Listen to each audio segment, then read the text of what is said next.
కావల్లో ఈ బండొచ్చేసి కావల్లో ఉందండి.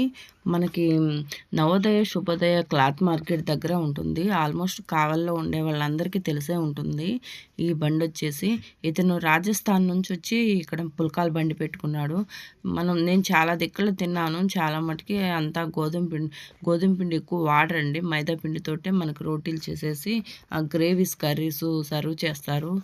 ఈ అంకుల్ మాత్రం చాలా హెల్తీగా కర్రీసు హెల్తీగా చేస్తాడు. ఈ పుల్కాలు కూడా గోధుమ పిండితో చేస్తాడండి. ఒకసారి పెనం పైన వేసుకొని పెనం పైన అటు ఇటు కాలిన తర్వాత ఆ చపాతీని మనకి ఇలా నిప్పల పైన వేసి బాగా ఉబ్బిన తర్వాత పూరిలాగా ఉబ్బిన తర్వాత ఒక హాట్ బాక్స్లో వేసి పెట్టుకుంటాడు. మనకి వేడిగా సర్వ్ చేస్తాడు. 11 గంటల నుంచి సాయంత్రం 9, 8 దాకా ఇలా చపాతీలు చేస్తూనే ఉంటాడు. పాపం ఇతని కష్టానికి తగ్గ ఫలితం కూడా ఉంటుందిలేండి. ఉదయం నుంచి సాయంత్రం దాకా సేల్ అవుతూనే ఉంటాయి. ఎవరొకళ్ళు వస్తూనే ఉంటారు. మీరు ఎప్పుడైనా కావలికి కొత్తగా వచ్చేవాళ్ళు కావలికి వచ్చినప్పుడు ఈ పుల్కా బండి దగ్గర టేస్ట్ చేయండి. చాలా హెల్తీగా కూడా ఉంటుంది. మనకు వచ్చేసి ప్లేటుకి 2 పుల్కాలు వేసి 2 కర్రీస్ వేస్తాడండి. కర్రీస్ కూడా గ్రేవీ కర్రీస్ కాదండి. ఒకటి ఆకుకూర పప్పు, ఇంకోటి ఒకరోజు అలసందలు వేసి ఒకరోజు శనగలు వేసి ఇలా కర్రీ చేస్తాడు. చనా దాలు ఆకుకూర పప్పులాగా ఇలా చేస్తాడు.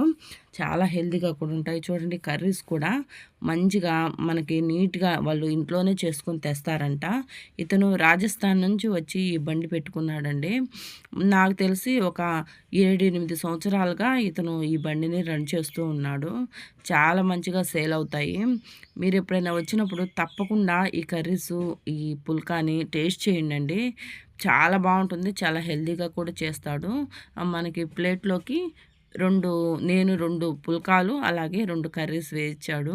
ఒకటి అలసందల కూర, ఇంకోటి వచ్చేసి ఆకుకూర పప్పు, దాంతోపాటు మనకి ఆనియన్స్ కూడా వేస్తాడు. మనకు ఆనియన్స్ కావాలంటే అడిగి మళ్ళీ అయినా వేయించుకొని తినొచ్చు. కర్రీస్ కూడా మళ్ళీ కావాలన్నా వేస్తాడు. పార్సిల్